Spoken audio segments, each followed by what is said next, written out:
اس معاملے کے لیے. دیکھیں اگر ایک طرف سے امریکی صدر آ رہا ہے تو دوسری طرف سے ایرانی صدر کو موجود ہونا چاہیے تاکہ ہم پلہ لوگوں کے بیچ میں بات چیت ہو.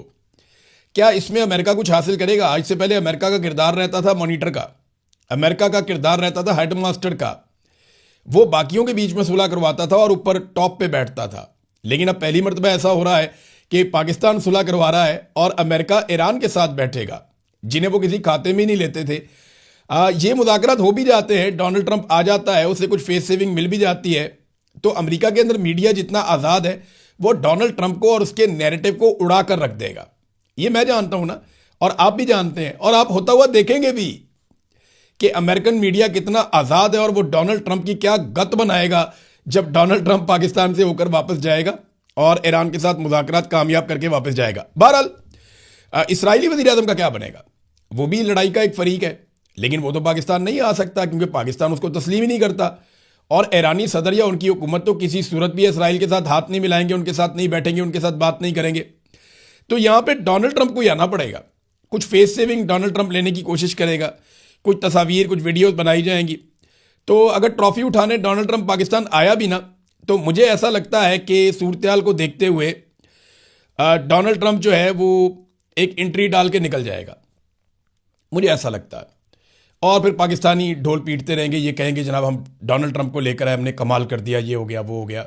یہ سارا کچھ ہوگا. پاکستان کے حالات اس سے بدل جائیں گے، یہ سوال ہی پیدا نہیں ہوتا. پاکستان کے حالات تب تک نہیں بدلیں گے جب تک کہ پاکستان کی ملٹری اسٹیبلشمنٹ اپنا رویہ تبدیل نہیں کرے گی. ٹرمپ نے خوشخبری سنائی اپنے سننے والوں کو. ڈونلڈ ٹرمپ نے کہا کہ ایران ایٹمی ہتھیار نہ رکھنے پر رضامند ہو گیا. بھی یہ تو آیت اللہ علی خامنائی جنہیں شہید کر دیا امریکہ نے اور اسرائیل نے بمباری کر کے، وہ تو اپنی زندگی میں فتویٰ دے چکے تھے کہ ایران کبھی بھی ایٹمی ہتھیار نہیں بنائے گا. تو ایران تو پہلے دن سے کہہ رہا ہے کہ وہ ایٹمی ہتھیار نہیں بنائے گا، اور یہ فتویٰ بھی ان کے بعد موجود تھا. اور آیت اللہ علی خامنائی کی زندگی میں تو یہ ہو نہیں سکتا تھا کیونکہ فتویٰ دیا ہوا تھا انہوں نے، اور یہ امریکنز کو شاید آئیڈیا نہیں ہے کہ فتوے کی اہمیت کیا ہے. بہرحال انہیں خود ہی شہید کر دیا، اور اب یہ جو ہے وہ ڈرم بیٹنگ کر رہے ہیں کہ جناب ہم نے ایران کو منا لیا، ایران رضامند ہو گیا کہ اب وہ ایٹمی ہتھیار نہیں رکھے گا. حالانکہ اس کے اوپر پہلے سے ان کے پاس ایک فتویٰ موجود تھا.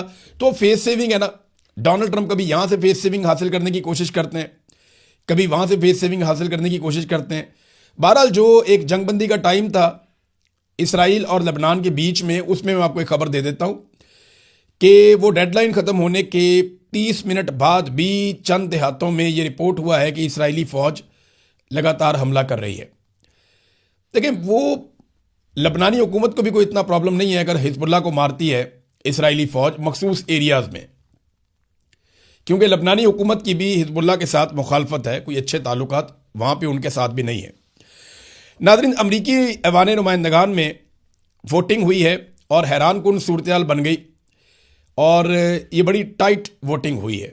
ڈونلڈ ٹرمپ کے لیے بڑی مشکل پیدا ہو سکتی تھی. ووٹنگ اس بات پہ کروائی جا رہی تھی کہ ڈونلڈ ٹرمپ ایران کے خلاف جو جنگ ہے وہ ختم کرے، اس کی یہ قرارداد تھی. اس کے اوپر ووٹنگ کروائی جا رہی تھی کہ جو ڈونلڈ ٹرمپ نے وار شروع کر دیا ایران کے خلاف، اس جنگ کو ختم کیا جائے. 213 کے مقابلے میں 214 ووٹ ملے ڈونلڈ ٹرمپ کو، یعنی ایک ووٹ کا فرق پڑا ہے. اور ایک ڈیموکریٹک رکن ہے جیرڈ گولڈن، اس نے ڈونلڈ ٹرمپ کے حق میں ووٹ ڈال دیا. حالانکہ اس کی پارٹی ڈیموکریٹ ہے، یہ ریپبلکن کا بھی نہیں ہے، اور ڈیموکریٹ ہونے کے باوجود اس نے ڈونلڈ ٹرمپ کے حق میں ووٹ ڈال دیا. اب اسے اس وقت امریکہ میں بہت گالیاں پڑ رہی ہیں. پوری کانگریس اور پورا ملک اس کے خلاف ہو گیا کہ یہ اسرائیلی لابی کے زیر اثر آ کر یہ ایران کے خلاف امریکی جنگ کا حصہ بن گیا، اور اس نے ووٹ ڈال دیا اس چیز کے حق میں جس کے خلاف قرارداد پیش کی گئی تھی. تو یہی وہ ایک ووٹ ہے جس نے صورتحال کو بدل دیا. ناظرین، اب ذرا پاکستان کے اندر خبریں ہیں، وہ بھی میں آپ کے ساتھ شیئر کر دوں. عمران خان صاحب سے ملنے کے لیے کوئی بھی رہنما اڈیالہ جیل کے باہر کل نہیں پہنچا. کس کس کا نام گیا ہوا تھا؟ ذرا نام آپ کو پہلے پڑھ کے سنا دیتے ہیں کہ وہ لوگ جنہیں نام دیا گیا تھا ان میں انتظار حسین پنجوتھا، ڈاکٹر بابر ایوان، سردار لطیف خان کھوسا، حامد رضا خان ایڈوکیٹ، اور سیکرٹری جنرل سلمان اکرم راجہ اور بیرسٹر گھور. یہ وہ لوگ ہیں جن کے نام دیے گئے تھے کہ عمران خان صاحب سے ملنے کے لیے اڈیالہ جیل جانا ہے. لیکن یہ لوگ اتنے مایوس ہیں کہ یہ عمران خان صاحب سے ملنے کے لیے اڈیالہ جیل کے باہر بھی نہیں آئے، یہ ملنے کے لیے گئے ہی نہیں. اب انہیں پیغام آ جاتا ہے کہ جانے کا کوئی فائدہ نہیں، آپ کو نہیں ملوائیں گے. فرض کریں یہ نہیں گئے تو اس سے ایک تاثر تو بن گیا کہ بھئی ان کی دلچسپی نہیں ہے، یہ اسٹیبلشمنٹ پہ بھروسہ کرتے ہیں کہ اگر اسٹیبلشمنٹ نے ملوانا ہوگا تو ملوا دے گی، نہیں ملوانا ہوگا تو ہم جانے کی بھی تکلیف نہیں کریں گے. پہلے سہیل آفریدی صاحب جاتے تھے، انہوں نے 10-12 چکر لگائے ہیں اڈیالہ کے، اس کے بعد وہ بھی نہیں گئے، وہ پریشر بھی ختم ہو گیا.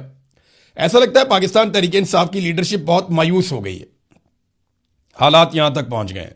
تحریک انصاف مفاہمت کرنا چاہتی ہے، عمران خان صاحب مزاحمت کرنا چاہتے ہیں، اور تحریک انصاف کے لوگوں کی صورتحال دیکھتے ہوئے عمران خان صاحب نے ایک پیغام بھجوایا تھا، شاید آپ لوگ وہ پیغام بھول گئے ہیں. عمران خان نے اپنی بہنوں سے کہا تھا کہ میری بہنوں سے کہنا میرے لیے آواز اٹھائیں، کوشش کریں. تو اس کا مطلب کیا ہے؟ وہ کیسے آواز اٹھا سکتی ہیں؟ وہ اڈیالہ کے باہر جا سکتی ہیں، وہ پاکستانیوں کو کہہ سکتی ہیں کھڑے ہو جاؤ ہمارے بھائی کے لیے، اپنے لیڈر کے لیے. وہ بین الاقوامی میڈیا کے اوپر آواز اٹھا سکتی ہیں، وہ پاکستان کے سوشل میڈیا پہ آواز اٹھا سکتی ہیں، وہ لوگوں کو یہ کہہ سکتی ہیں کہ آپ نکلے اور نکل کر احتجاج کریں عمران خان کے حق میں. اس کے علاوہ اور وہ کیا کر سکتی ہیں؟ جب وہ یہ سارا کچھ کرتی ہیں یا مزاحمت کی بات کرتی ہیں تو پاکستان تحریک انصاف ان کے خلاف ہو جاتی ہے. دیکھیں جب نون لیگ زیر عطاب تھی نا تو نون لیگ نے ایک نعرہ لگایا، نون لیگ نے کہا تھا کہ مزاحمت ہوگی تو مفاہمت ہوگی، اور پھر ہم نے دیکھا کہ انہوں نے مزاحمت کی اور اس کے بعد مفاہمت کی، اور ایسی مفاہمت کی کہ آج جوتے پالش کر کر کے وہ بہترین اقتدار میں آ گئے. لیکن پاکستان تحریک انصاف کی لیڈرشپ جو ہے وہ مزاحمت کے موڈ میں بالکل نہیں ہے. لیڈرشپ یہ دعویٰ کرتی ہے یا یہ گلہ کرتی ہے کہ لوگ نہیں نکلتے. دیکھیں یہ تو اپنی ناکامی کا اعتراف ہے کہ آپ سے لوگ نہیں نکلتے. یہ ایک مانی ہوئی حقیقت ہے جسے عمران خان کے بدترین مخالفین بھی مانتے ہیں کہ پاکستانیوں کی اکثریت عمران خان کے ساتھ کھڑی ہے. اب جب ایک آدمی اتنا مقبول ہے کہ وہ جیل سے بیٹھ کر 2/3 اکثریت لے گیا، ایک آدمی اتنا مقبول ہے کہ اس کے بدترین مخالفین کہتے ہیں کہ اس کی مقبولیت کا ہم مقابلہ نہیں کر پا رہے، اگر الیکشن ہو گیا تو ہم تباہ ہو جائیں گے. اتنے مقبول آدمی کی پارٹی میں ہوتے ہوئے بھی اگر آپ عوام کو نہیں نکال سکتے تو یہ تو آپ کی بہت بڑی ناکامی ہے. آپ تو اپنی ناکامی کا اعتراف کر رہے ہیں. دیکھیں لوگوں کو نکالنے کے لیے سب سے پہلے آپ کو خود نکلنا پڑتا ہے. یہ بات پاکستان تحریک انصاف کو سمجھنی پڑے گی. انہیں لگتا ہے کہ وہ گھر سے نکلیں گے اور لوگ باہر بیٹھے ہوں گے سڑکوں پہ اور ہم جا کے ان کو جوائن کر لیں گے، تو ایسے نہیں ہوتا. عمران خان صاحب نے چند مہینوں میں جلسوں کی 50 کی تھی. مجھے یاد بھی یاد ہے 2022 میں نے اس کے اوپر ویلاگ کیا تھا کہ آج عمران خان کے جلسوں کی 50 ہو گئی ہے. جب عمران خان جیسا آدمی جو بہت مقبول ہے پاکستان میں، اس کو پورا پاکستان جانتا ہے، اس سے بھی لوگوں کو نکالنے کے لیے 50-60 جلسے کرنے پڑتے ہیں، تو پھر آپ کس کھیت کی مولی ہے؟ آپ کو بھی لوگوں کو نکالنے کے لیے زور لگانا پڑے گا، کوشش کرنی پڑے گی. لیکن یہ لوگ کوشش نہیں کر رہے. انہیں لگتا ہے کہ عمران خان کے نام پہ انہیں دوبارہ ووٹ مل جائے گا، تو اتنا زور لگانے کی ضرورت کیا ہے؟ اب خیبر پختونخوا میں ایک جلسے کا ذکر ہو رہا ہے کہ 19 تاریخ کو وہاں پہ جلسہ کیا جائے گا پاکستان تحریک انصاف کی جانب سے، اور یہ دعویٰ کیا گیا ہے، یہ کال عمران خان کی جانب سے ہے. تو دیکھتے ہیں وہاں پہ جو سیاستدان ہیں خیبر پختونخوا کے، وہ کتنے بڑے پیمانے پر عوام کو نکال سکتے ہیں. کیا وہ ایک نیا ریکارڈ بنا سکتے ہیں جلسے میں؟ کیا وہ اس مایوسی کو دور کر سکتے ہیں؟ یہ سارے سوالات کا جواب ہمیں 19 تاریخ کے جلسے کی شام کو مل جائے گا، اور جو آپ 19 تاریخ کو یا 20 تاریخ کو ویلاگ دیکھیں گے اس میں ساری تفصیلات میں آپ کے سامنے رکھ دوں گا. عمران خان صاحب نے ایک اور حکم دیا تھا. انہوں نے کہا تھا کہ ایک نئی سیاسی جماعت رجسٹرڈ کروائی جائے، کیونکہ دیکھیں حالات کا کوئی پتہ نہیں ہے. آپ الیکشن میں جائیں، دوبارہ انتخابی نشان نہ ہو تو پاکستان تحریک انصاف کیا کرے گی؟ کیا دوبارہ سے یہ الیکشن لڑیں گے چولہے کے اوپر، جوتے کے اوپر، کیتلی کے اوپر، گھڑیال کے اوپر، گاجر مولی اور بینگن کے اوپر الیکشن لڑیں گے؟ یا انہوں نے ایک نشان کے اوپر الیکشن لڑنا ہے؟ تو ایک پولیٹیکل پارٹی عمران خان نے کہا تھا رجسٹر کروائیں، لیکن پاکستان تحریک انصاف کے لوگوں نے یا عمران خان صاحب کی پارٹی کے لوگوں نے ابھی تک وہ پولیٹیکل پارٹی جو میری اطلاع ہے اس کے مطابق رجسٹرڈ نہیں کی. گلگت بلتستان میں اور آزاد کشمیر میں الیکشن سر پہ آ گئے ہیں، لیکن اس کے باوجود انہوں نے کوئی نئی پولیٹیکل پارٹی رجسٹرڈ نہیں کی. اب بشرا بی بی کی صحت بہت خراب ہو گئی ہے، اس کے بارے میں ایک رپورٹ ہے، میں آپ کے ساتھ شیئر کر دیتا ہوں صورتحال. بشرا بی بی کی آنکھ کی سرجری کی گئی ہے اور مختلف ٹی وی چینلز پہ پاکستان میں یہ اطلاع دی گئی، اور یہ سرکاری ذرائع سے خبر جاری کی گئی ہے کہ اڈیالہ جیل میں قید سابق وزیر اعظم عمران خان کی اہلیہ بشرا بی بی کی آنکھ کی سرجری مکمل کر دی گئی. اور یہ بتایا گیا ذرائع کے مطابق کہ سابق خاتون اول بشرا بی بی کی دائیں آنکھ کی سرجری راولپنڈی کے ایک اسپتال میں مکمل کی گئی ہے. آپریشن 1.5 گھنٹے تک یا اس سے زیادہ ٹائم تک جاری رہا، اور عمران خان صاحب کی اہلیہ کی ایک میڈیکل رپورٹ سامنے آئی تھی جس میں انکشاف ہوا تھا کہ ان کی بینائی بھی متاثر ہو رہی ہے، اور پھر پمز اسپتال کے اسپیشلسٹ جو ڈاکٹرز ہیں انہوں نے آ کر دیکھا، اور اس کے بعد پھر انہوں نے ریکمینڈ کیا کہ ان کی آنکھ کی سرجری کروائی جائے۔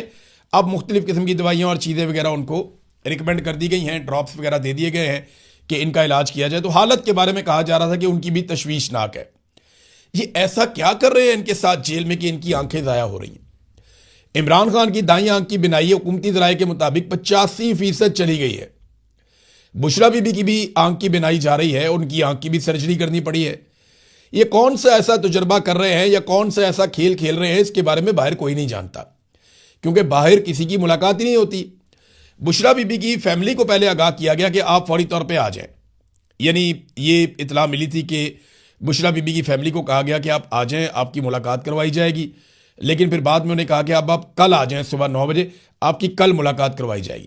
اب پتہ نہیں کل بھی بشرا بی بی کی ملاقات کرواتے ہیں یا نہیں کرواتے، لیکن حالت ان کی بھی خراب ہے۔ حالت کوئی عمران خان صاحب کی بھی آنکھ کی اچھی نہیں ہے، لیکن اس کے باوجود ہر طرف جو ہے وہ سکون ہے، اطمینان ہے۔ عمران خان صاحب سہیل آفریدی کو لے کر آئے تھے، اور انہیں لگتا تھا کہ یہ ایک نوجوان ہے، یہ میرے لیے بڑی زبردست تحریک کھڑی کر دے گا اور نوجوانوں کو میرے پیچھے لگا دے گا، اور نوجوانوں کی بہت بڑی تعداد اکٹھی کر کے اسٹیبلشمنٹ پہ ایک دباؤ کا ماحول بنا دے گا، لیکن بدقسمتی سے ابھی تک تو وہ بھی نہیں ہوا۔ میں ایسا نہیں ہوں، مایوسی نہیں ہے کہ یہ نہیں ہو سکتا، یہ بالکل پاسبل ہے، یہ ہو سکتا ہے، لیکن ابھی تک نہیں ہوا۔ اب تک کے لیے اتنی، اپنا خیال رکھیے گا، اپنے چینل کا بھی۔ اللہ حافظ۔